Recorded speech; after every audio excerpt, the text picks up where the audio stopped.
Jmenuji se Miloš Hrma, proto jméno se mi často smáli, ale jinak jsme byli slavná rodina. Náš pradědeček Lukáš jako vojenský tambor bojoval v Praze na Karlově mostě a jak tam studenti házeli po vojsku dlažební kostky, pradědečkovi přerazili nohu tak šikovně, že od té doby bral rentu. Zlatku denně. Nic nedělal od té doby, jen si denně kupovala láhev rumu a paklík tabáku. Takový štěstí, Miloši, jen považ. Máš uniformu. Zase to v rodině někdo někam dotáhl. Můj děda Vilém byl zase hypnotizér a celé město vidělo v jeho hypnotizování touhu co nejvíc se flákat životem. Musíš se snažit dávat pozor, aby se ti vlaky nesrazily. Celé město nám bude zase závidět. Můj otec jako strojvedoucí je od svých 48 let v penzi a občané šílejí závistí, že tatínek je zdravý a jistě ještě takovou penzi bude brát 20-30 let a přitom nemusí nic dělat.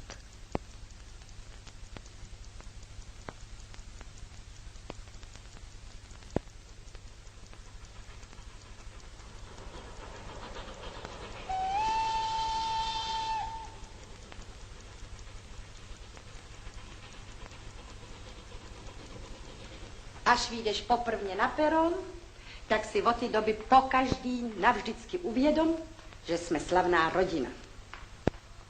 Božínku, tobě to sluší, Miloši.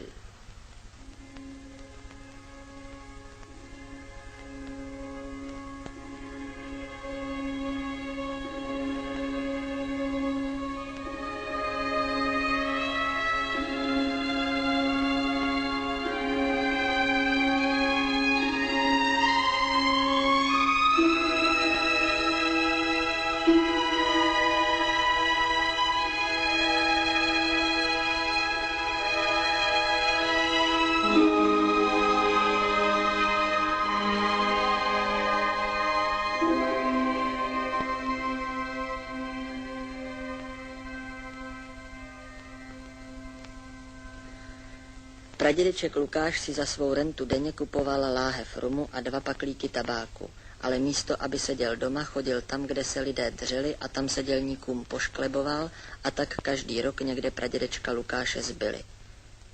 V roce 1930 se pradědeček chlubil před kameníky, kterým zrovna zavřeli lom a ti jej zbyli tak, že umřel. A děda Vilém, když Němci překročili v březnu naše hranice a pronikali směrem na Prahu, jediný náš děda šel Němcům vzdorovat jako hypnotizér, zadržet pronikající tanky silou myšlenky. Ruce měl napřažené a očima stříkal Němcům myšlenku: obraťte se a jeďte nazpátek. A opravdu ten první tank zastavil a celá armáda zůstala stát, ale potom se tank rozjel a děda neuhnul a tank jej přejel, uskřípnul mu hlavu a už říšské armádě nic nestálo v cestě.